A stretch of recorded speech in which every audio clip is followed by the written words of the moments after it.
So yeah, okay, for the record, right? So what we are talking about is extending the Hilbert-Proof system for quantifiers and proving completeness. And as I said, this is the celebrated Gödel's completeness theorem. And Gödel's in the popular mind, it's Gödel's incompleteness theorem that is most famous, and that's what we started the course with. But Gödel's completeness theorem is also extremely important, and completeness for first-order logic, the Hilbert system for first-order logic. That's the theorem we're going to see. Okay, so we have looked at a variety of proof systems for propositional logic. We now lift these systems to first-order logic. And so first-order logic, what we have? Well, the whole mess appears now, right? We have a syntax of terms, constants, variables, function symbols, k-array function symbols applied to k terms. That gives you the syntax of terms, and then you have syntax of formulas, where you have atomic formulas, which are predicate symbols applied to terms, whatever proprietarity. Then you have equality,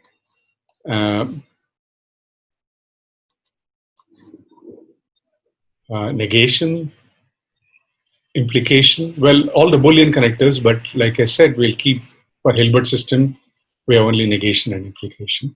And the rest is supposed to be defined in terms of these. And then you have quantifiers. Again, for all alpha is enough because there exists alpha you can define as not for all not alpha. Yeah, so that's the lean and mean syntax.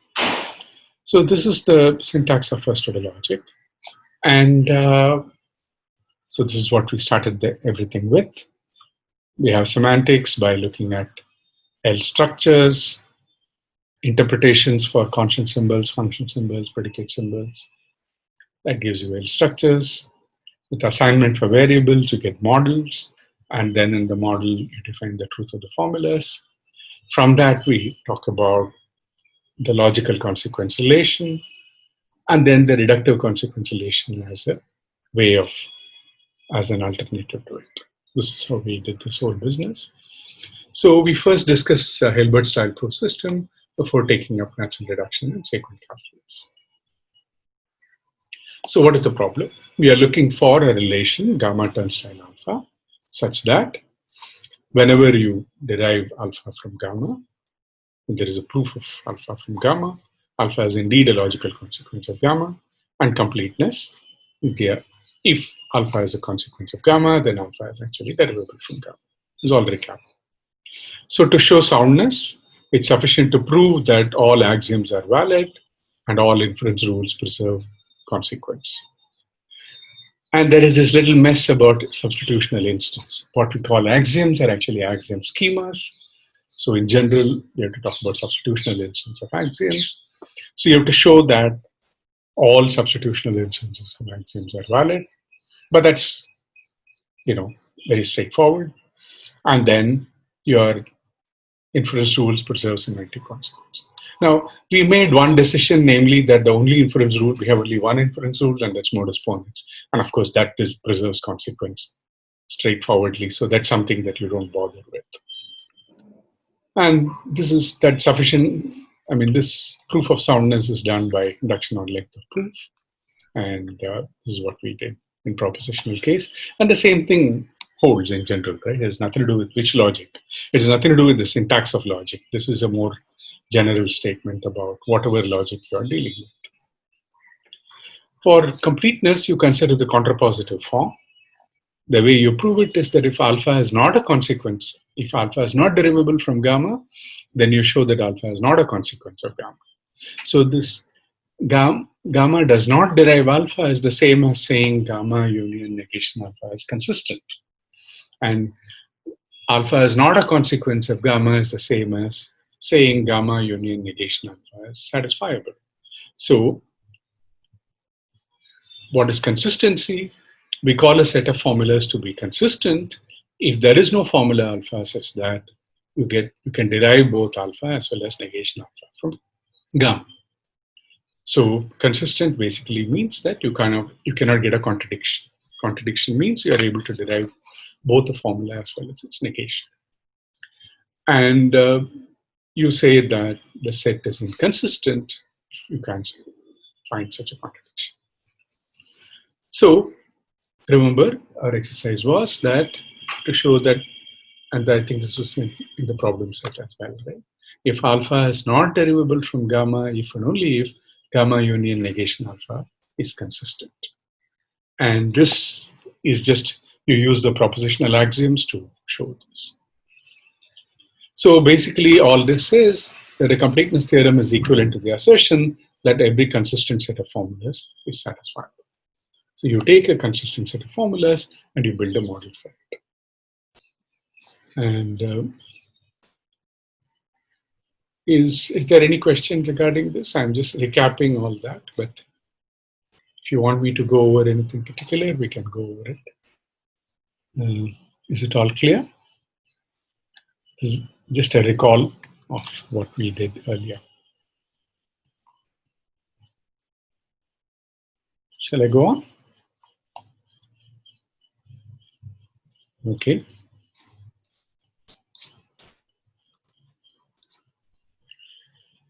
Yeah. So how do you go about this for propositional logic? How does the proof, what is the proof structure for the propositional logic case? Given a consistent set gamma, show that it is satisfiable, right? And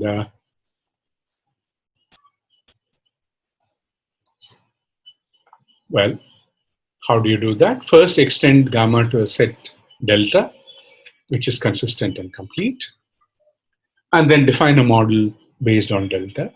In the case of propositional logic, you just have to assign a valuation. But P is said to be true if and only if P is a member of delta. And then you prove the truth lemma for all alpha. In this model B delta, alpha is true if and only if alpha belongs to delta. If you prove the truth lemma, then you know that every formula in delta is satisfied in this model. Therefore, delta is satisfiable. And since gamma was a subset of delta, gamma is satisfiable as well, and you are done. And this is the kind of recipe, this is the Henkin-style proof recipe that we follow for first order logic as well. So the proof of the compactness theorem, which we pretty much did it at some length for first order logic, suggests the same strategy. So the completeness proof follows the same recipe as what we did for compactness. So given a consistent set gamma, I want to show that it is satisfiable. How do I do that? The same step one, extend gamma to a set which is not just consistent and complete, but also witness fulfilled, right? Remember, this is the extra step that quantifiers bring. And then define a model based on delta. Now, this is going to be a little more complicated.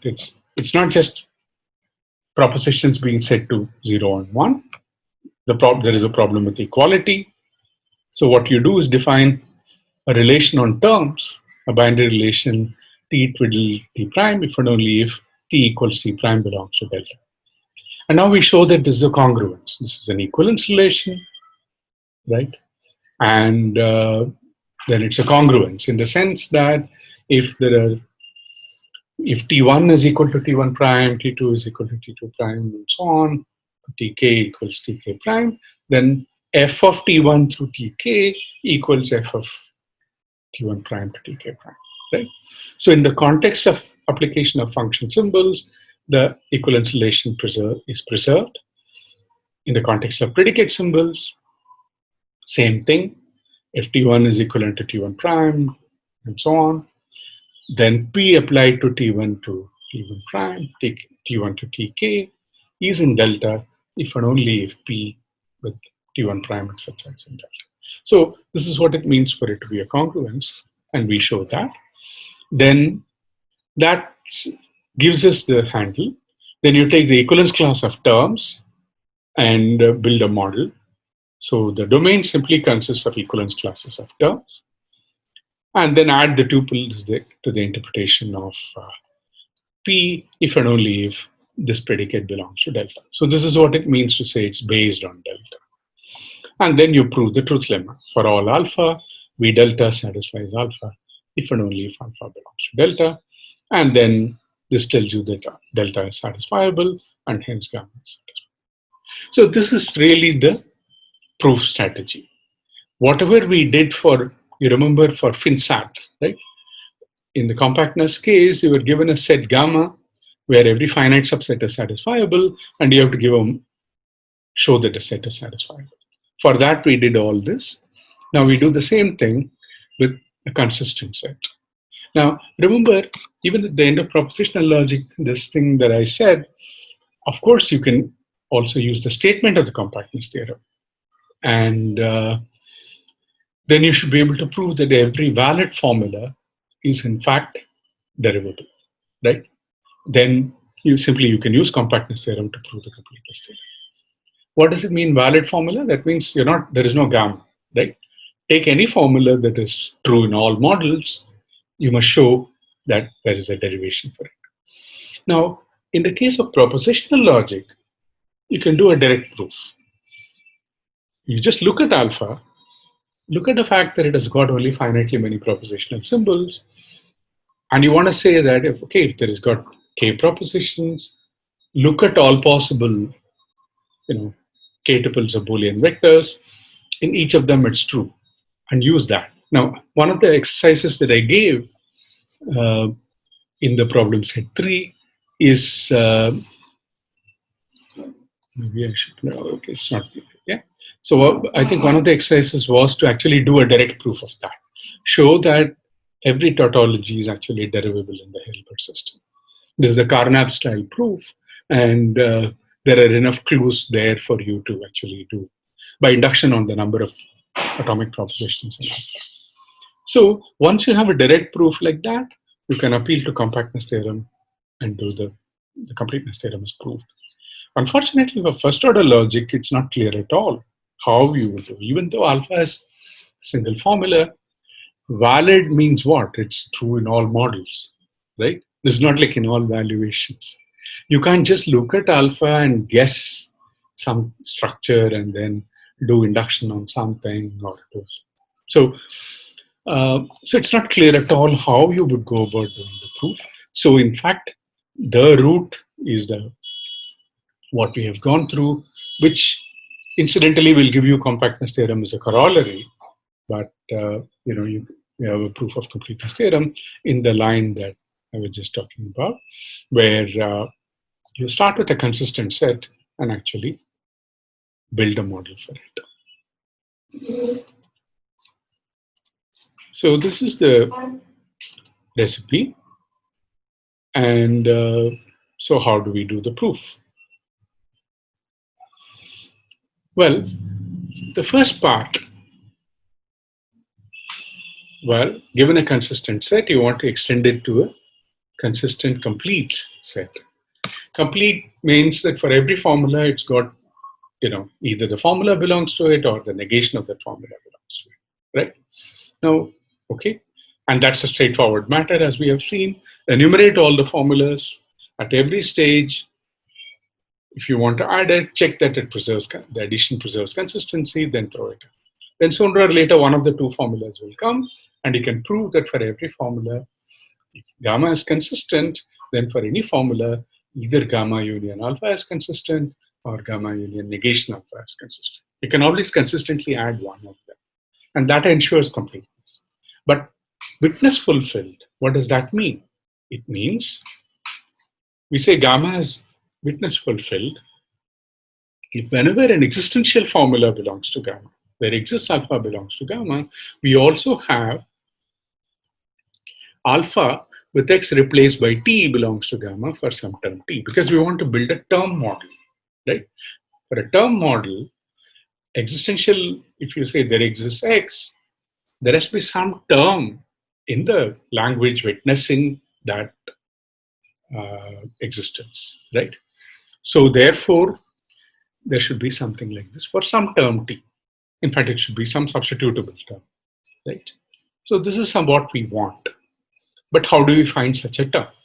Now, if you recall the compactness theorem argument, how we did was the Godel trick. And this is the very, very nice idea of Godel. Expand the language L to L prime with new constant symbols and add these as witnesses. So these becomes names in some sense, right?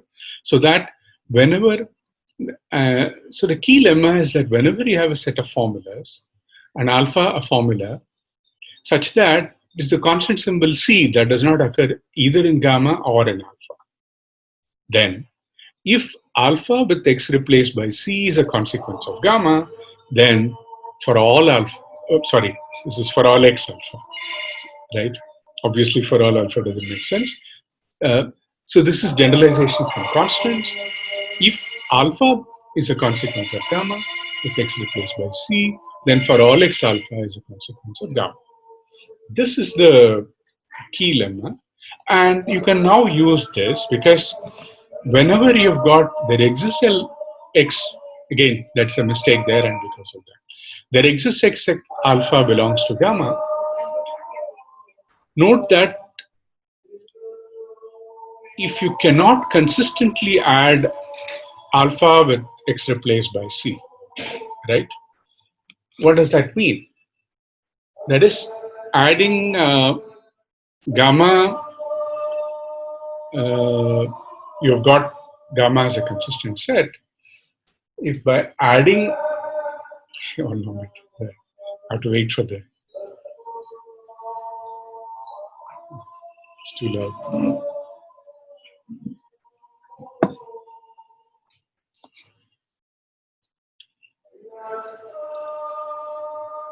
In the case of compactness, adding alpha with x replaced by this new constant symbol makes it, violates FinSat, right? That means adding it makes it unsatisfiable, right? What does that mean? That means that negation of the formula is a logical consequence of gamma. And then you will say that for all x not alpha is a consequence of gamma, which contradicts the fact that there exists x alpha belongs to gamma. This is how we did the proof. So this is the key lemma, generalization from constants. Once you have this, it says that witnesses can always be added consistently, right? Now, of course, we can't use models. We have to do this with derivations. But this is the basic idea. So,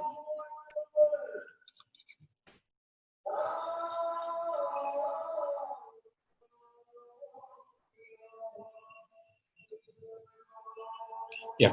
So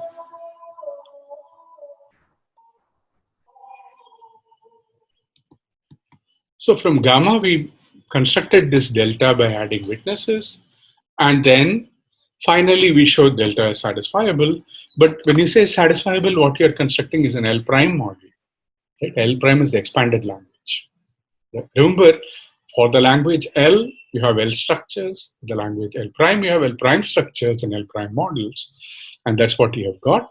So you've got an L prime model for gamma, restricted, right, to the original language. That means your interpretation for the new language, you take that and restrict it to the interpretation for the old language. And what you get is, in fact, an L.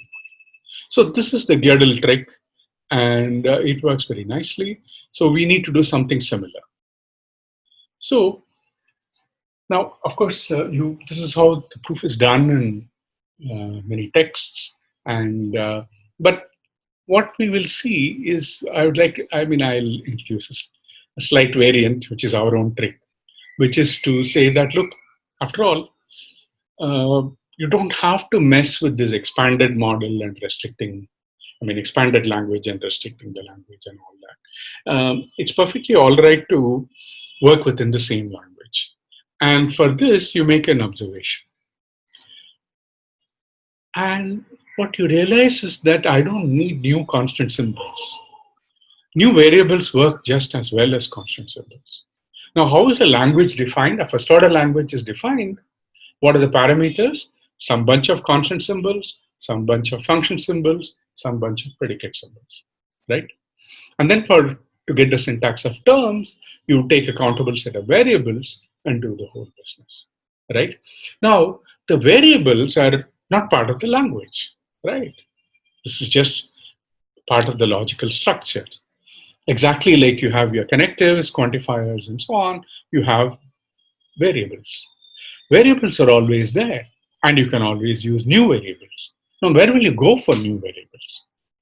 Well, you start with the consistent set gamma, and whenever I see there exists X alpha, find a variable that's not in gamma, right?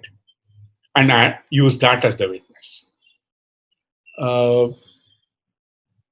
Okay, let me ask you, how do you, so you understand the logic of what I'm saying, right? In the random construction, you enumerate the formulas.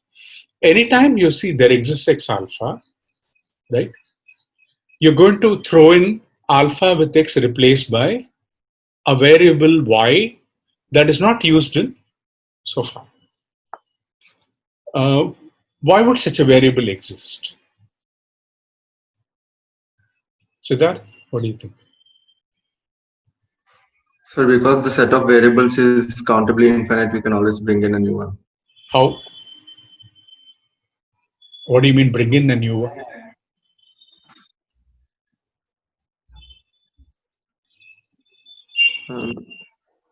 Look at all the variables used in gamma, right? And then you have to pick something that's not used in gamma. And you might be just unfortunate because gamma uses every single variable that you've got. What's stopping me from writing px0, px1, px2, etc. Right? For all xpx, right? But I have actually chosen to write it as that. You can't stop me from writing a consistent set of formulas like this, right? So, I mean, for instance, I could have just written pxi or not pxi. True, right? Px or not px is a tautology, right? I simply sit and write it for every single variable and add it to gamma perversely. You understand the point, right? So you can't make some assumption simply because it's an infinite set that there is a variable waiting around for you. Yeah. So you have some work to do for that. But I mean, like you said, after all, these are infinite sets and you can always find room. So you know of Hilbert's Hotel, right? Have you heard of Hilbert's Hotel? Anybody? Ananya, have you Yes, heard sir. of the Hilbert's Hotel? Okay, Hilbert's Hotel is a place where there is this guy, he was working as a clerk, and so it has infinitely many rooms, countably infinitely many rooms. And so when people come, there is always room. And then one day, uh, a truck came which has infinitely many people, countably many people. That truck holds countably many people. And guy said, no problem at all. How do you accommodate this truck full of people in the Hilbert's Hotel? Yes, Ananya. It's full. The hotel is full, but the clerk says no problem. I will accommodate the entire truckload. If the number of rooms are countably infinite, then how can the Yeah. Sorry, I couldn't hear what you said, Ananya. if the number of rooms are countably infinite, Yeah. that means you can Yes, will but how? for any number of people. Yes, but how? So you go to the public address system and announce that if you are in room K, you move to room 2K simultaneously. So except that the lower number of people have to wait a little bit so that the higher number of people move first, right? So at the end of the day, exercise, all the even numbered rooms are full and the odd numbered rooms are vacant, and you accommodate your truckload, right? And then it turned out that after an hour, there was a rock concert. And then he looked in the parking lot and found countably many trucks, each having countably many participants. So did the clerk accommodate them? That's up to you to figure out. Okay. So let me get back to the lecture. Yeah. So, and that's basically the idea. right? So what we do is you have the countable set of variables. So in the given consistent set, we replace every variable xi by x2i, right? Now all the odd index variables are unused, right? So you get, but of course you have to show that the new set gamma prime is consistent as well. That's important, right? Because you are given a set gamma which you are assured is consistent. You have done something, some mess with it. What have you done? We have renamed all the variables, right? So now you have given countably many new variables available for Siddharth to take and put in formulas, but you also have to prove that what you've got is consistent. How do you prove that it's consistent? Well, suppose it's not consistent, it's inconsistent, then something is derivable from that, you have to use that to get one. And this is where you have to use axioms, right? You have to use axioms and inference rules to make sure that replacement of variables preserves consistency. Yeah. So in the Lindenbaum construction, when we come across a formula of the form, that's a cut and paste problem. Everywhere you will find the same thing. It's obviously there exists x alpha, not there exists alpha. Add alpha with x replaced by y, where y is the least unused variable, right? So why? Because when I start a construction, I know that there's a countable supply available. At stage k, I would have used at most k new variables. So yes, there is a new variable. There are lots of unused variables. Pick the least among them in the index and use that as a basis. We need to prove that alpha with x replaced by y can be added consistently. This is the analog of the key lemma, but now stated in terms of consistency, right? You remember what we said with constant symbols, we have to do with variables now. And we'll prove that. Once you do that, this is okay. So what are the main steps of the proof? So if you remember from the compactness argument, there are three key elements from the proof restated in terms of consistency. And once you fix this, these were the main things with compactness with quantifiers, and that's exactly the main thing that we need to do for doing completeness theorem with quantifiers. What are the steps? First, I already mentioned that we define this boundary relation on terms, and we have to show that it's a congruence based on the fact that delta is a consistent and complete set. So this will involve some axioms and rules, surely. Second step, and remember this was a pain that we all went through, right? Given any alpha, variable x and a term t, there exists a variant formula alpha prime such that alpha is equivalent to alpha prime is not just valid, but it's actually derivable. And t is substitutable for x and alpha. That is, you give me any formula, variable x and a term t. In general, t may not be substitutable for x and alpha, but I can always rewrite alpha to an alpha prime for which, and this is not alpha here, it should be alpha prime. Yeah, sorry. And so there exists an alpha prime such that the given term is substitutable for x in it, and these two are logically equivalent, right? And that's something that I can derive. So this will again involve some axioms and proof rules, because how will you derive this without having appropriate axioms? And then here, what we just observed, and this is important. If gamma is a consistent set of formulas and alpha is a formula such that you have a variable y which does not occur in gamma or alpha, then if gamma derives alpha with x replaced by y, then gamma derives for all x alpha. Yeah. So again, the same mess all through. Yeah? So this is the key lemma. From instead of generalization from constants, now you have generalization from new variables, right? This we need to prove, and this again involves some axioms and inference rules.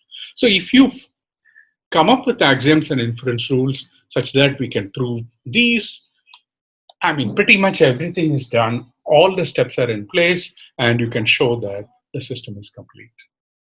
This is the main steps of the proof that we're going to go through. So we need axioms and rules to prove these. Is the proof structure, the idea clear? Any questions on this so far? Because now we'll start embarking on the actual doing these things. So, any questions before that? Okay.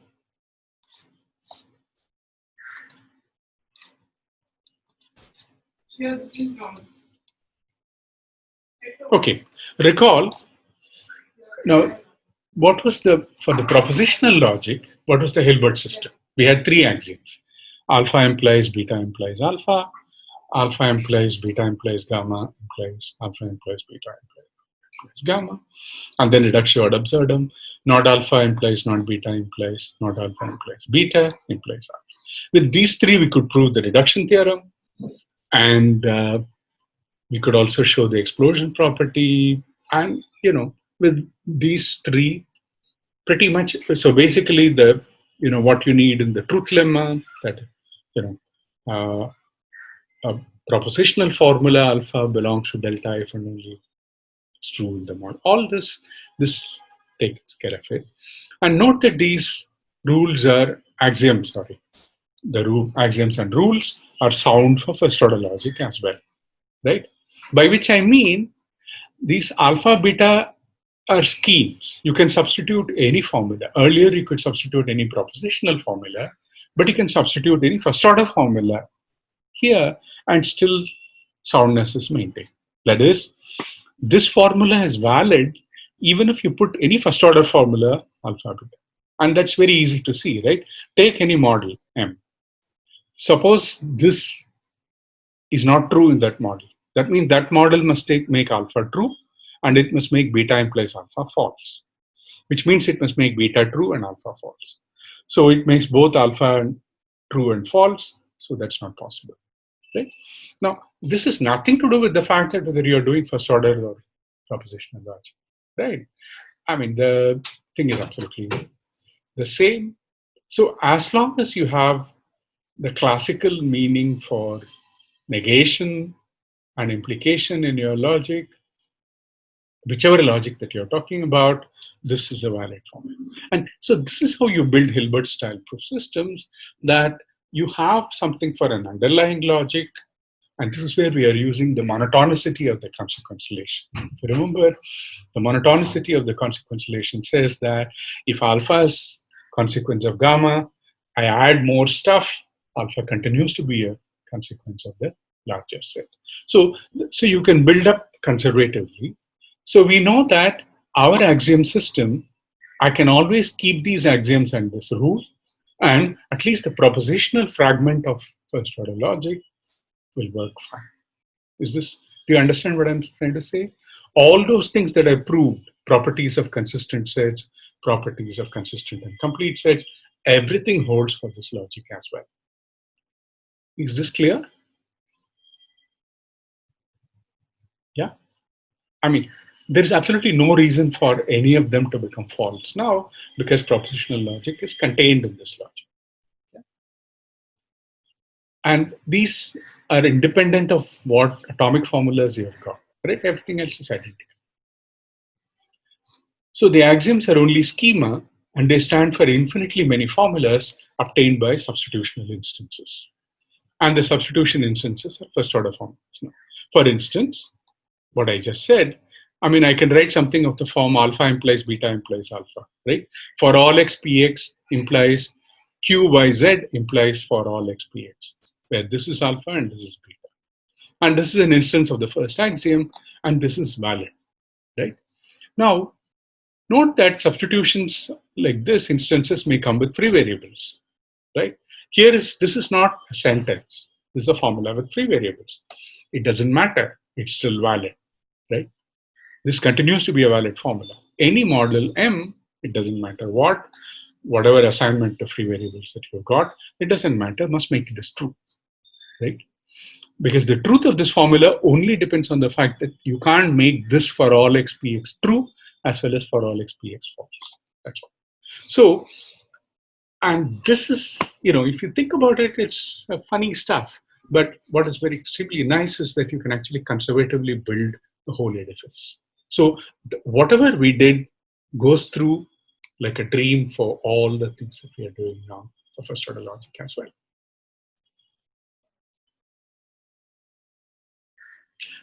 So now, so far we talked about schema as formulas, and you can substitute whatever subformulas by formulas, right? Now we're going to add one more thing, right? We let the schema represent universalizations. That means, like for things like this, right? Q, Y, Z, it's got free variables. Now, you can always throw in a for all Y in front of this. You can always throw in a for all Z in front of this. It will continue to be valid, right? So we can always prefix any substitutional instance by a string of universal quantifiers, and no problem at all. As long as you always add it as a prefix in the beginning. So if this is because if a formula alpha is valid, for all x alpha is valid as well. Do you see that? That's kind of obvious because suppose alpha is valid. How do I show for all x alpha is valid? Well, suppose not. Consider a model. Well, in that model, for all x alpha is not true, right? That means for some choice of element, domain element D, M with X getting D violates alpha. But then how is alpha valid? Alpha is valid means it's true in all models, right? All models include assignment of elements to free variables. So therefore, if alpha is valid, surely for all x alpha is valid. So you can always throw in any number of universal quantifiers as you like. So for instance, the universalizations of pxy itself, including the null set, right? You don't need to put it. I'm just saying that if you want, you can. You can put for all x, you can put for all y, for all x, for all y. Yeah. So why is this important? It's important in the sense that when I look at an axiom like this, right? This axiom represents, it's a schema that represents infinitely many formulas you can obtain by substituting for alpha, beta, alpha, some first order formulas and putting any number of universal quantifiers in the beginning. Now, notice that suppose Z is a variable that's not used anywhere at all. It doesn't hurt to put for all Z in front. So that's the point. So universalizations come for free. You can use it anywhere. So this is something that we'll keep in mind as we go along. Is this clear? Any question? Yeah. So these are axiom schema in this sense that they are templates for infinitely many formulas obtained by universalized substitutional instances. And so then accordingly, I have to modify the notion of proof as well. What is the modified notion of proof? Fix your proof system H. Slightly change the definition. I'm sorry, I didn't complete it there. A proof of alpha from gamma is a finite sequence, beta 1 through beta m, where m is greater than 0. Beta m is alpha, remember all this. And for all I in between, we have beta I belongs to gamma, or beta I is a universalization of a substitutional instance of an axiom, or you have an inference rule with universalized substitutional instances beta j1 through beta jk as premises and beta I as conclusion, such that the same problem, Siddharth, it's again a cut and paste. So yeah, so this is not L but JL, right? 1 less than or equal to JL less than or equal to K. JL is less than I. So it's basically the same thing, except that remember that you are allowed universalizations anywhere. And the last clause says that if the premises are all present earlier in the proof sequence, then the conclusion can be used in the proof. So now let's start with the first step. You're going to assume that you have somehow built a set that is consistent, complete, and witness fulfilled. To build a model anyway, we have to define this relation. We have to show that this is a congruence, right? What does this proof involve? Well, delta being consistent and complete, we know that it contains all the theorems. Means what? If alpha is derivable from the empty set, it's a theorem, right? It's simply a derivation from the axioms and inference rules. Then alpha must belong to delta. Why? It's complete. So if alpha is not in delta, negation alpha belongs to delta. That means delta derives not alpha. Well, delta derives alpha as well, because there is a proof of alpha from the empty set, therefore it is a proof of alpha from delta as well. So delta derives alpha, delta derives not alpha, so it's inconsistent. It's not possible. So if whenever you have a theorem, alpha must belong to delta. So this is something we can make use of. Well, I want to make sure this is reflexive, right? What does that mean? For every term t equals t must be in delta, right? Because we want t is equivalent to t, therefore t equals t should be in delta. How do I make sure that t equals t belongs to delta? Make sure it's derivable. Well, add an axiom, right? Add an axiom t equals t, then it belongs to delta as you want. Is it clear? This is the trick, right? So we're going to use, this is what we want, and we keep adding axioms to make this go through. So reflexivity says I must have an axiom t equals t. What about symmetry? Well, t equals t prime implies t prime equals t, right? So if suppose t, we want to show that this relation is symmetric, right? So suppose you've got t tilde t prime and t prime tilde t. I mean, suppose you've got t tilde t prime. Then you know that t equals t prime belongs to delta. Since this is in delta and this in alpha implies beta, then this is in delta as well. So t prime equals t is in delta, therefore t prime is equivalent to t. So therefore this relation is symmetric. So this is, if you have this as an axiom, symmetry will go through. Now if I have this as an axiom, t1 equals t2 implies t2 equals t3 implies that's t1 equals t3. Yeah. This will ensure that this relation is transitive. Why? If T1 is T1 twiddle T2 and T2 twiddle T3 are given, then you know that T1 equals T2 belongs to delta. Therefore, this implication belongs to delta. T2 equals T3 belongs to delta. Therefore, T1 equals T3 belongs to delta. So axioms of this kind is what we are looking for. Now, I have written this for a binary function symbol, a binary predicate symbol, but in general, you have to have this for k, right? So you have to have, if T1 equals T2 and T1 prime equals T2 prime, f of T1 T2 equals f of T1 prime. And here P T1 T2 is equivalent to P. So this kind of thing. So if you have axioms of this kind, you can prove that, in fact, there is a congruence, and then use that to quotient the domain, set of all terms, and build your term model. So the first step can be done if you have these axioms for equality. So as it turns out, we can have a more general, more typos, more general version. We do need t equals t, and then you have a single axiom, which says t equals t prime implies alpha is equivalent to alpha prime, where alpha prime is obtained from alpha by replacing some occurrence of t by t prime, some occurrence of t prime by t, right? Basically, you've taken this formula alpha. I know that t equals t prime. So go in that context, doesn't matter what it says. If you take t and replace by t prime, that's no problem. If t prime occurs in alpha, replace it by t, no problem. It continues to be logically equivalent. Now, this is the principle of substitution of equivalents in expressions inside equations that we learned in school, right? When you have trigonometric identities, you have these complicated expressions or algebraic expressions. It doesn't matter where you are. Somewhere it says x squared plus y squared plus 2xy. I can always replace it by x plus y whole square. And here, this kind of thing that we have done many, many times, right? And that's all that this is. And And note that this is different from uniform substitution. I'm not saying that you uniformly substitute wherever t occurs by t prime, right? You can choose to replace it in one part, you ignore it in another part, doesn't matter, right? And I mean, you have x plus 8 coming here.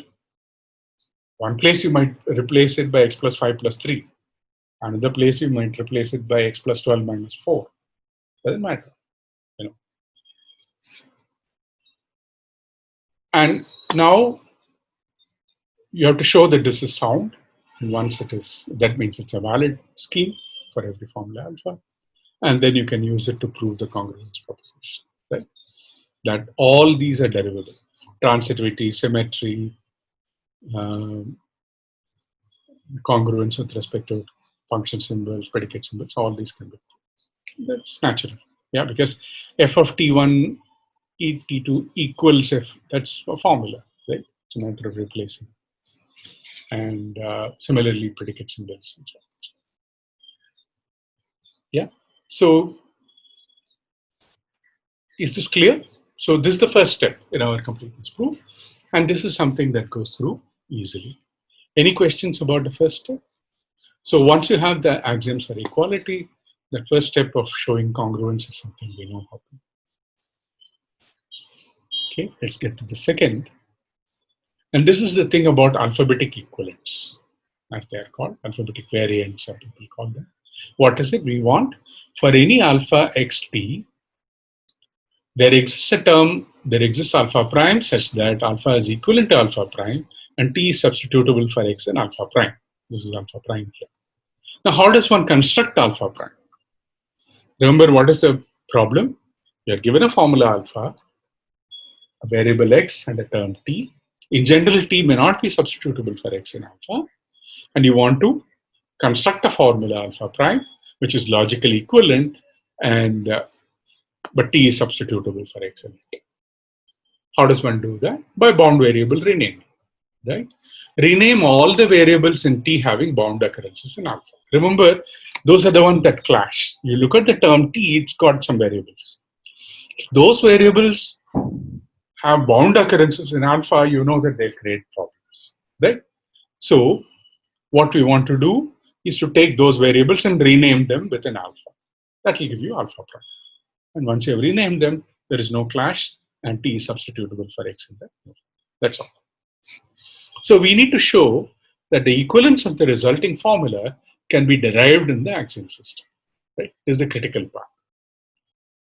It's not just that it's logically equivalent semantically, but I should be able to derive that these are equivalent. So if you think about it, it suffices to show that basically bound variable renaming is okay. That is, for all x alpha is equivalent to for all y alpha with x replaced by y, where y is a new variable not occurring on the left hand side. Right? If you take a formula of the form for all x alpha, find a variable y, right? It's a bound variable.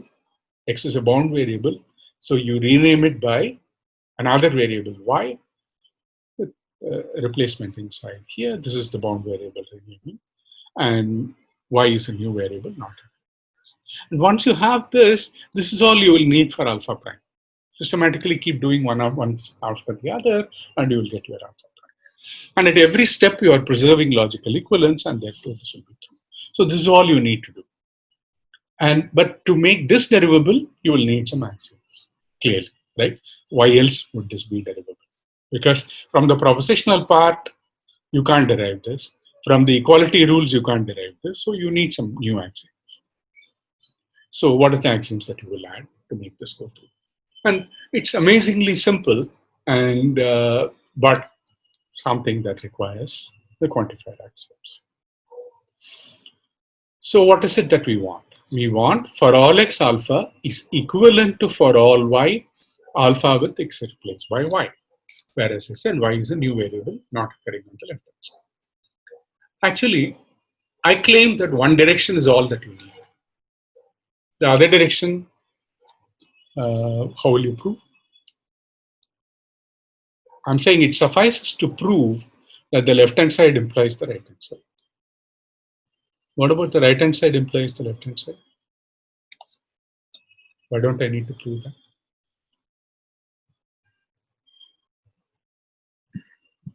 Anybody?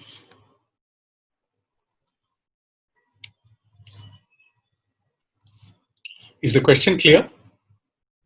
I claim that it suffices to, so we need to prove the equivalence, right? You have to prove left hand side implies right hand side and right hand side implies left hand side. My claim is that the only non-trivial part is left hand side implies right hand side. Why? Okay, look at this. Suppose we have this implication. Then, what about for all y alpha with x replaced by y? Consider this here, right? This, now, if I look at this formula, x doesn't occur anywhere here. Why? Because x has been replaced already, right? Y is not equal to x, it's a new thing. So, and I have replaced this. So x doesn't occur anywhere. So I can use this theorem that I have proved. So what will I get? I will get, instead of y, I have x. Instead of that, I have y here, and some formula alpha. So I can always write for all x, this formula from the left hand side with the replacement that I am doing here. Is this clear? This is simply a substitutional instance now. Suppose I have proved this implication. I just apply the same one substitution for this. What is that? Instead of x, I put y. Instead of alpha, I put alpha with x replaced by y. And then on the right hand side, I consider, instead of y, I consider x. So what should I get? This is the left hand side alpha with x replaced by y. The left hand side is this formula with y replaced by x. But now you look at this. What is this? This is a for all x formula with this with a substitution. But that is the same as, but alpha with x replaced by y, in which y is replaced by x, is the same as alpha. So therefore, what you've got is for all x alpha. So if you prove left hand side implies right hand side, automatically you also get right hand side. So we are done. I hope there is no magic in this. It's just, bound variable renaming. The point is that it doesn't matter which direction you look at it. Bound variable is bound variable, new variable is new variable. So, and this is something that we need some work. We want for all x alpha implies for all y alpha with x replaced by y, where y is a new variable. Now notice that y is a new variable, right? So it is substitutable for x and alpha. Remember one of those painful exercises I gave in problem set 1, 2, or 2, or whenever I forgotten now, is to talk about when is x substitutable for t. T is substitutable for x. Right? A new variable is always substitutable, so there is no issue at all. So we know that this is a valid formula. For all x alpha implies alpha with x replaced by y is a valid formula. Right? One of the early arguments that we gave was if t is a term substitutable for x and alpha, for all x alpha implies this is a valid formula. Hence, I can always add this as an axiom. Right? Once it's a valid formula, I'm allowed to add it as an axiom. So therefore, this is derivable. Right? So for all x alpha implies alpha with x replaced by y, I will get right. The trouble is I want a for all y. How do I get a for all y now? There is no for all y here. Well, remember that universalization is for free. Right? Whenever you have something derivable, in proofs, you can always throw in universalizations, right? So once you have this implication, we also have for all y this implication. Yeah, if this is derivable, so is this. But now, if somehow we could distribute for all over implication, right? We would get for all y for all x alpha implies the right hand side that we want, right? But so why should we be able to distribute the universal quantifier over implication? Well, this is sound inference. Whenever you have this is valid as well. So we can have an axiom to accomplish this job. And finally, for all x alpha, now this still doesn't do the job. We need to somehow link for all x to this. Well, for all x alpha implies for all y for all x alpha. Why? Remember, y does not occur free on the left hand side here, right? This is really of the form beta implies for all y beta. Well, that makes sense because y doesn't occur at all in it, right? If y doesn't occur in beta, beta of course implies for all y beta. So one more axiom will do the job. So I need an axiom of this kind. What is this kind? It says that for all x alpha, I can get alpha with x replaced by t, where t is a substitutable. I need an axiom to say beta implies for all y beta if y doesn't occur in beta. In fact, y does not occur free in beta. That's all.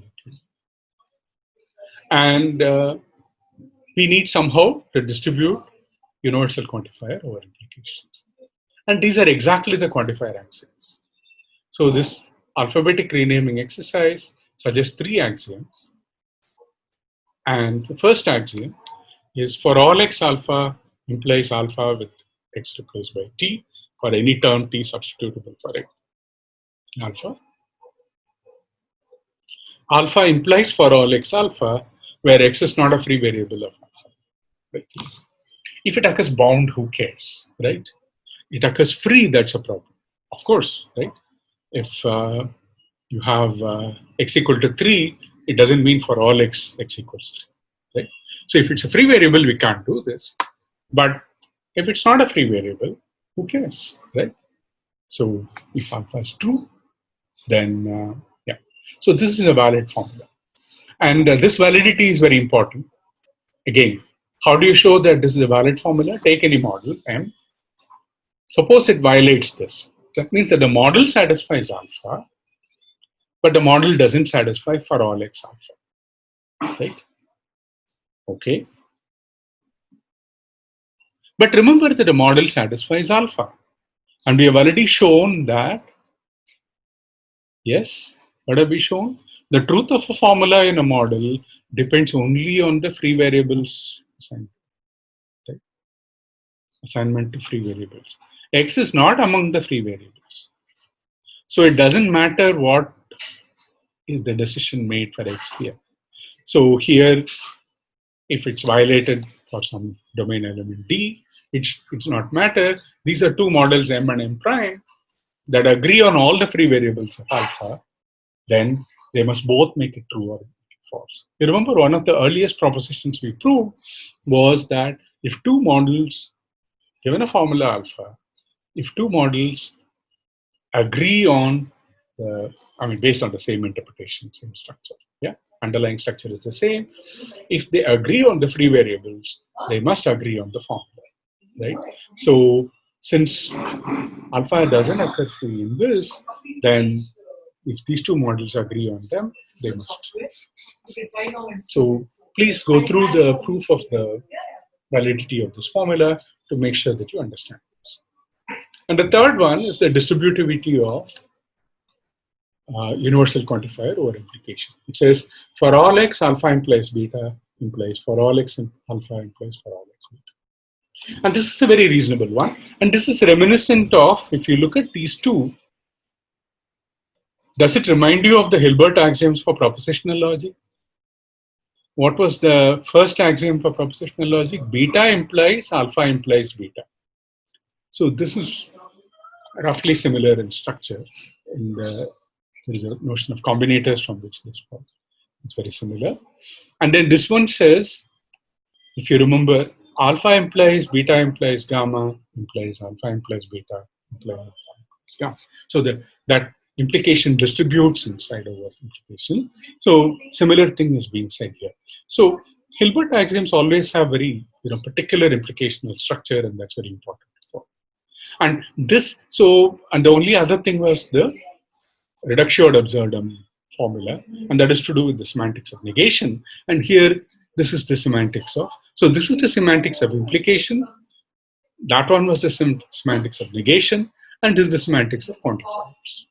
Right? This is the essence of quantifiers. Once you understand these. So, and interestingly, that's all we need. And what is very interesting is that these axioms, I am introducing them for proving something that looks completely trivial to you. What is that? Bound variable renaming. That is the context in which we got these. And that's it. These are the axioms we need for completeness. So let's go over the formal proof, what we just did. Let's now make sure that we have got it all. We want for all x alpha implies for all y alpha with x replaced by y, where y is a new variable not occurring on the left hand side. So the first is by the first quantifier axiom, because y is substitutable for x and alpha. Second, generalization is for free. Third, you distribute for all by distributivity axiom on 2, you will get for all y for all x alpha implies for all y alpha x replaced by y with modest points. Now, for all x alpha implies for all y for all x alpha, since y does not belong to the free variables of for all x, because we know that it's a new variable. So the third quantifier axiom gives you this, or second, sorry. Yeah. So now chain 3, 4 using modest by 4, 3 propositional reasoning.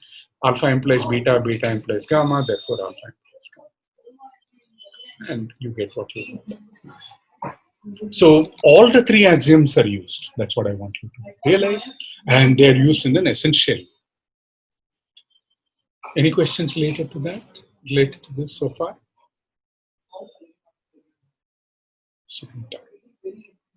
Okay. And there is also a very useful corollary, and we will use this. Now, in general, we can always rename variables by new ones, preserving derivability. So not just this in the context of the universal quantifier. Suppose gamma derives alpha, and y is a variable not occurring anywhere in this proof. Then, if I replace y by x throughout gamma, this is a notation to say in every formula in gamma, I replace x by y. From that, I can get a proof of alpha with x replaced by y. How would you do that? This is proved by induction on the length of the proof. Take this proof here, modify it, and you can show that at every step it works. How will you show that? Well, if it belongs to gamma, then the corresponding formula with the thing replaced also belongs to gamma. No problem. Proof can be rewritten. If it was an axiom, we just observed that variable renaming in an axiom doesn't hurt at all. Right? If it's a valid formula, it will continue to be a valid formula. So with axioms also, it's okay. And then you use the induction hypothesis, use modus ponens, and get it all. So it will work correctly. So this also shows, and this is something important and we're going to need very soon, is that gamma is consistent if and only if gamma with x replaced by a y is consistent. Right? That is, if the original set was consistent after variable replacement, it continues to be consistent. If the original set was inconsistent, the variable renaming is not going to affect anything. Why am I telling you this? Remember, Siddharth, that original point that we made, right? Start with a consistent set gamma. I said you're going to rename all the variables. Odd numbered variables will all, xi. We have to prove that the resulting set is consistent, right? The original set was consistent. This is exactly that. And that's why I'm saying here that this is an argument that will show that by doing these jugglery with the variables, you have not hurt consistency. Right? It's no problem. I mean, these are somewhat pedantic things, but fairly important. Yeah. And then generalization. Remember the key lemma that we had earlier was the generalization from constants. Now we want generalization from new variables. What is that? This is the third step. So let gamma be a consistent set of formulas, and alpha is a variable, alpha is a formula, and such that the variable y does not occur in gamma at alpha. Then if from gamma we can derive alpha with x replaced by y, then from gamma we can derive for all x alpha. Yeah.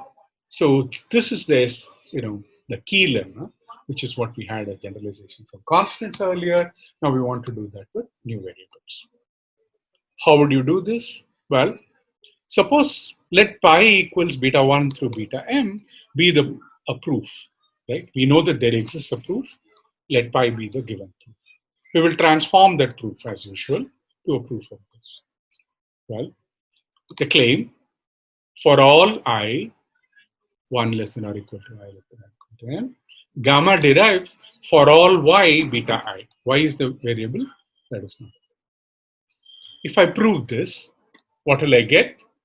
Assuming the claim, we will get for beta m, which is alpha replaced with x replaced by y, I will get for all y alpha with x replaced by y. And by alphabetic renaming, which is just what we proved recently, I'll get not for all alpha, for all x alpha. Yeah. So you remember we just went through this trouble to prove this. So of course you get what you want. So it suffices to prove that at every step that you have got, if I have derived beta I can derive for all y beta. Is this clear? So I just prove this. And how do I prove this? I prove this by induction. Right? This is the whole thing about proof transformation, right? And this is the kind of thing that we have seen before. Okay. Is the idea clear? Now let's do the inductive proof. So we want for all I, gamma derives for all y beta I. Well, suppose the proof is of length 1. Then I know that beta I must come from an axiom, or beta I belongs to gamma. But gamma has no occurrence of the variable y. We'll keep that in mind. Well, in the former case, beta I is an axiom. So there is a proof of, one-step proof of beta I. By universalization, we also have for all y beta I, right? For all y beta I is also derivable. Remember, you're always allowed universalization. In the same, sorry. In the latter case, right, beta I belongs to gamma, but it has got no occurrence of the variable y. By our axiom, therefore, beta I implies for all y beta I is an instance of the axiom. Remember, what was the axiom? Sorry, should have had it somewhere. Yeah, this one. Alpha implies for all x alpha if x is not a free variable of this. So we can make use of that. Yeah. Right? So y has no free occurrence here. So beta I implies for all y beta I. Since gamma derives beta I, therefore gamma derives, again, there is a typo here, for all y beta I as well. So this is that takes care of the base case. For the induction step, we have beta j and some beta k, which is beta j implies beta I, with both j and k less than m. You've already proved beta j and you've proved beta j implies beta I. By induction hypothesis, gamma derives for all y beta j implies beta I, and gamma derives for all y beta j. Right? But now you apply the distributivity axiom, you will get gamma derives for all y beta j implies for all y beta I. Now gamma derives this, therefore gamma derives for all. And we are done. So with the quantifier axioms that we have got, we can actually prove the generalization from new variables. So basically all the three important steps that I pointed out for the stepping stones for the completeness proof, they're all there for us. So now we are ready to prove the completeness theorem. One moment, I'll switch on the light, it's getting dark here.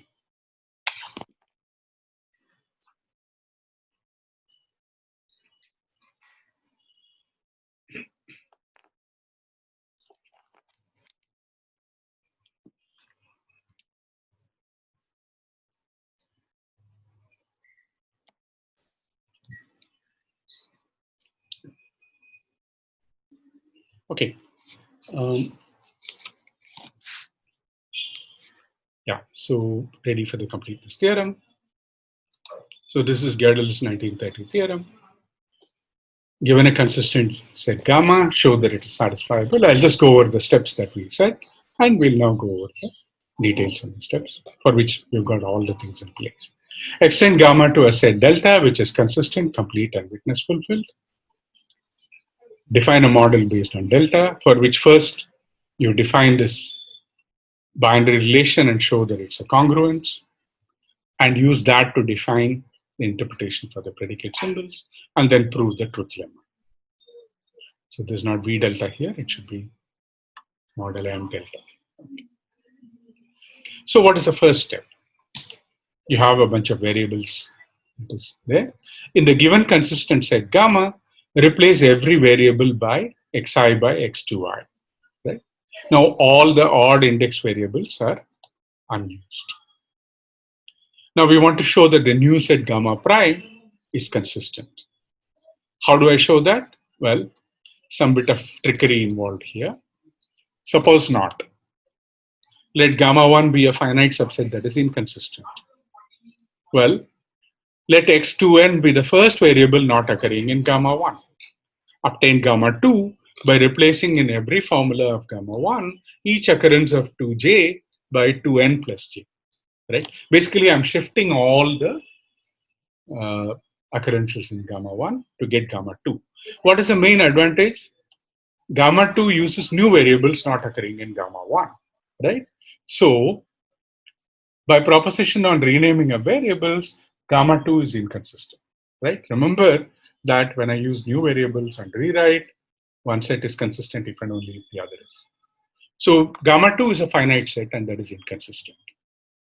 Now, obtain a set gamma double prime by replacing in every formula gamma 2, take any occurrence x2n plus j by xj. Again, these are new variables.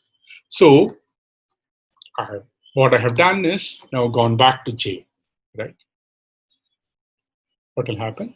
Now, gamma double prime is inconsistent, but it's a subset of gamma, right? Remember that's what we started with. And these are all variables in gamma originally. So, but that was a given, just a consistent set, and that's a continuation. Right? So, basically, this is, make sure that you understand this. This is a little bit of jugglery, but you actually need it. Mainly because, why? I started with the original consistent set. I have renamed everything and I want to show that the new set is consistent. Well, if it's not, there is a finite subset. And I have to argue that if this set is inconsistent, the original set is inconsistent as well. Now, for that, I can't refer to the, I can't say, hey, take all these doubly indexed variables, right? I can't say they are all new variables. Remember, there was a, that's because of the scheme that I used, right? Where I became 2i, right? So if I look at a variable 8, it doesn't mean much, right? I mean, so in general, the odd variables are unused, but the even variables were there in the original set as well as in the new set. So that's why all this jugglery is needed. But make sure that you understand the steps. But it's fairly simple, right? Because I've taken a finite set, therefore there is a maximum there. So you always go far enough and rename the variables. There will always be new variables available. New for gamma 1, that gives you gamma 2, which is inconsistent. You've gone far away. Now you replace and get the original set gamma, and you will find your inconsistency. Okay. Now the Lindenbaum construction. We now have a consistent set gamma prime. We want to extend it to a consistent, complete, and witness fulfilled set delta. Sorry, John, one question. Yeah, please. I mean, why can't we just scale back and get the original set? Unfortunately, they're not new variables. So make sure that I have to bring it to,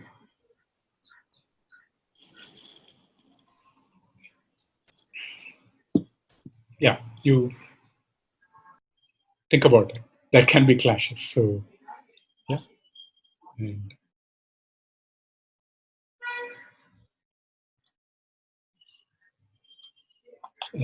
the inconsistency may not be located there. At least the form in which I've used the propositions you won't be able to apply directly.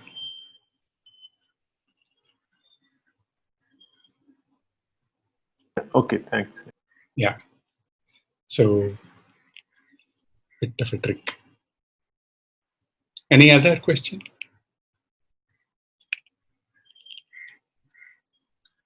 Okay, and this is the Lindenbaum construction now. Enumerate the formulas of the language as alpha 1, alpha 2, etc. Examine them in turn and add. That is the idea. Define a sequence of sets delta 0, delta 1, and so on. Delta 0 is the original set gamma prime that we have got. And at every stage, we look at alpha k. Let delta k prime be delta k union alpha k. We have to examine whether delta k prime is consistent. If it is, call that delta k plus 1. Except that, in the case of existential formulas, we have some work to do. Suppose that alpha k is of the form there exists x beta. Define delta k plus 1 to be this set delta prime union along with whatever I have got. I have to add a witness for beta, right, for x. So that is beta with x replaced by yj if delta prime is consistent, where yj is the least variable now not occurring in delta prime. Why should such a variable exist? And this is the important point. When I start this induction, none of the variables in B odd is used, right? Gamma prime doesn't have any of them. So by stage k, I would have used up at most k variables here, probably fewer. So there is, since that's an infinite set, there will be variable not occurring in delta prime. Take the least among the enumeration and put that in. We need something specific, right, to make it deterministic. And then delta k plus 1 equals delta k otherwise, where you're not touching it. If this is not consistent anyway, you can't add it, right? And what we have proved is that if this can be added consistently, I mean, if there exists x beta can be added consistently, you can also add beta with x replaced by yj consistently. This is what we proved a moment ago. If alpha k is not of the existential form, define delta k plus 1 equals this, if this is consistent, and delta k otherwise. Now define delta to be the union over all k, delta k, and we can show that delta is consistent, complete, and witness fulfilled. How do you prove this? Well, first you prove that for all k, delta k is consistent. How do I prove that? Well, here is a step where we need to prove. Right? Suppose there exists x beta, I can add consistently. This set is consistent, then with the witness also it is consistent. How to prove that? Well, suppose not, then delta prime derives negation of this. By generalization from variables, delta prime derives for all x, right? It derives not beta, therefore it derives for all x not beta. But we just said there exists x beta is derivable. So delta prime derives there exists x beta, delta prime derives for all x not beta, therefore that contradicts consistency of delta prime. So clearly, for all k, delta k is consistent. From that, you can show delta is consistent. Again, suppose not, then you can get a contradiction from delta. That means you can get a contradiction from some finite subset of delta. And that's dominated by some m. But we just said for all m, delta m is consistent. So that's what. Why is it complete? Well, using the propositional fragment, we can show that if delta is consistent and alpha has any formula, either delta union alpha is consistent or delta union negation alpha is consistent. One of them will show up in the enumeration and you will add it.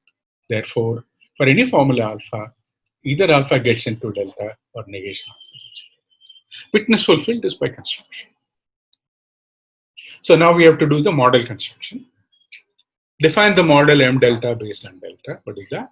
Define the boundary relation T equivalent to T prime, but only if T equals T prime belongs to delta. By equality axioms, we know that this is a congruence. Take the set of all terms quotiented by the equivalence relation, and that's the domain. Interpretation for constant symbols, every constant symbol is the equivalence class of C.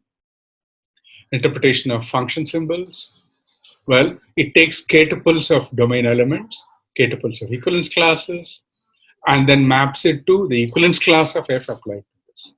Now, since that's a congruence, this is well defined. Then assignment pi for a variable x, I have to map an element of the domain. That's the equivalence class of x. We then observe that if I lift pi, the pi hat of t equals the equivalence class of t. Right? So this is all stuff that we have done before. The interpretation for predicate symbols maps an emery predicate symbol as, well, it has to map m tuples of elements of the domain to 0 or 1. It puts 1 exactly if this formula belongs to delta. And this completes the definition of the model. And it's everything is here is well defined. Pi hat works exactly as well. So now in this model, now we claim the truth lemma. We claim that for all alpha is true in the model if and only if alpha belongs to delta. Now this is proved by induction on the structure of alpha. Base case is by the definition of the model. T1 equals T prime belongs to delta if and only if these two are in the same equivalence class and hence map to the same element in the domain, which means T1 equals T2 is true in the model. In the case of predicate symbols is exactly what we said by construction. Now the induction step for propositional connectives follow from the fact that delta is a consistent and complete set. This part of the proof goes through exactly like in propositional logic. Just to be sure, not beta belongs to delta if and only if beta doesn't belong to delta by the fact that it's consistent and complete, which by induction hypothesis means in the model beta is not true. If beta is not true in the model, not beta is true. Okay? And similarly for the implication case. Now, so basically it's a quantifier case that is left. As I said, all the elements are in place. We just have to go work through the definitions now. We have to show that for all x beta is in delta if and only if the model makes for all x beta true. Well, suppose for all x beta is not in delta. We want to show that for all x beta is not true in the model. Well, if for all x beta is not there, its negation is there. That is, there exists x not beta belongs to delta. But delta is witness fulfilled. That means not beta with x replaced by y for some new variable belongs to delta. Which means delta is consistent, therefore beta with x replaced by y is not in delta. By induction hypothesis, that means the model does not make beta with x replaced by y true. Now, y is substitutable for x and beta. So remember that old proposition, if a term t is substitutable, you can push it to the left-hand side. That means if I look at the model variant, where x maps to not y, but equivalence class of y, right? Because that is, I missed that here, equivalence class of y, that does not satisfy beta. Well, this means that there is some domain element for which the variant doesn't satisfy beta. Therefore, in the model for all x beta, doesn't as required. So if you remember, basically what I'm mimicking is how we did the compactness proof argument, except that we are doing everything with respect to consistency here, and that's the only difference. Now there is the other direction. What is the other direction? Suppose for all x beta, so we assume for all x beta is not in delta, and we proved this is not true in the model. Now we have to assume it belongs to it, and then we have to show this, right? So suppose for all x beta belongs to delta, but the model doesn't satisfy for all x beta. Then what must be the case? For some term t, when I look at the assignment x with equivalence class of t, it doesn't satisfy beta. Now there are two cases whether the term t is substitutable for x in beta or not. Well, we know that whatever it is, beta prime exists, right? If t is already substitutable, call beta prime the same as beta. Otherwise, beta prime be some alphabetic variant such that t is substitutable for x in beta prime. Note that for all x beta belongs to delta, then for all x beta prime belongs to delta as well, right? Why? Because, and this is precisely the point about alphabetic variants, right? They are logically equivalent and that's derivable. So if one of them is in delta, The other is in delta as well. And hence, now for all x, beta prime belongs to delta. So by axiom, beta prime with x replaced by t belongs to delta because t is substitutable for x in beta prime. Now, so what have I written here? Oh yeah. Now,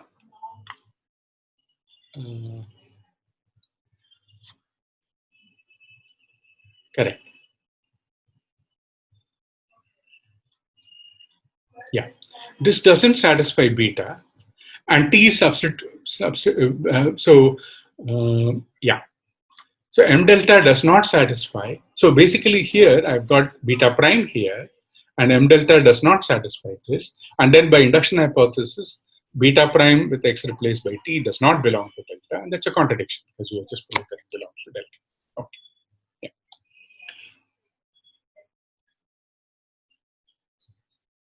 So and this completes the induction and proves the truth lemma, and that proves the completeness theorem as well. And so it's the same business that use the alphabetic variants. See, in general, the formula beta prime is dependent on the term t. That's why we need to do it this way, that there is a term t for which this is violated. And now I go over to beta prime. Beta and beta prime are logically equivalent. So any model that satisfies beta satisfies beta prime as well. Since beta is not true in this model, in this equivalent model, beta prime also is not true. M delta with x replaced by the equivalence class of t does not satisfy beta prime. But this is substitutable, so you can shift it to the right hand side. So I can say M delta does not satisfy beta prime with this. Therefore, by induction hypothesis, it does not belong to that. But that's, we've already shown this, and that's a contradiction. Okay. So this completes the induction and proves the truth lemma. Now, from the truth lemma, you know that delta is satisfiable now because there is a model for it, and gamma is a subset of delta. Therefore, that is satisfiable as well. So this completes the proof of the completeness theorem. And so final system, what is that?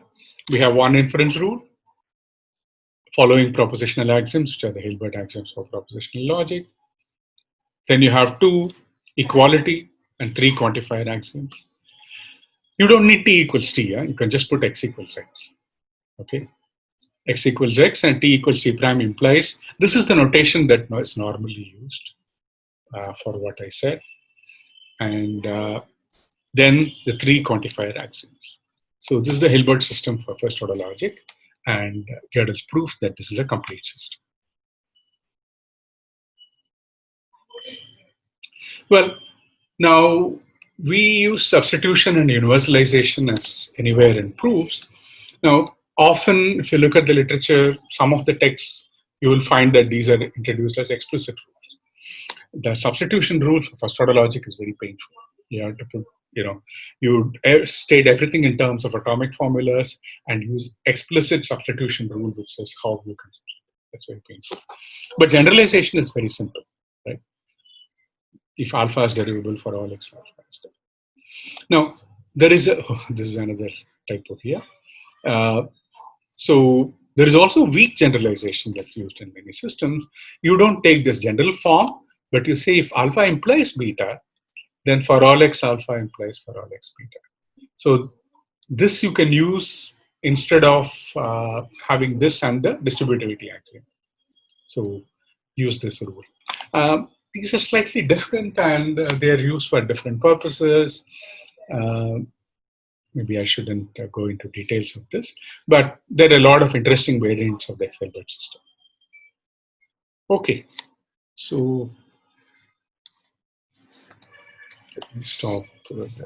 So this is basically the Hilbert system. I hope, as I said, this is a beautiful theorem. Godel's theorem is one of the cornerstones of the subject, and the compactness theorem and the completeness theorem are together one important unit, and so that's why I spent a lot of time, and hopefully this is clear. Any questions, please ask, and you can also write to me. We're not going to go over the completeness theorem again, but Now that we have the Hilbert system, we can ask, how would you introduce quantifiers in natural reduction? How would you introduce in sequent calculus? And then resolution, like last time I said, first order resolution. Just saw unifiability at the end, but we'll go over it in a little more detail so that you can see how quantifiers behave in different. And that's really the proof theory that we want to do. Okay.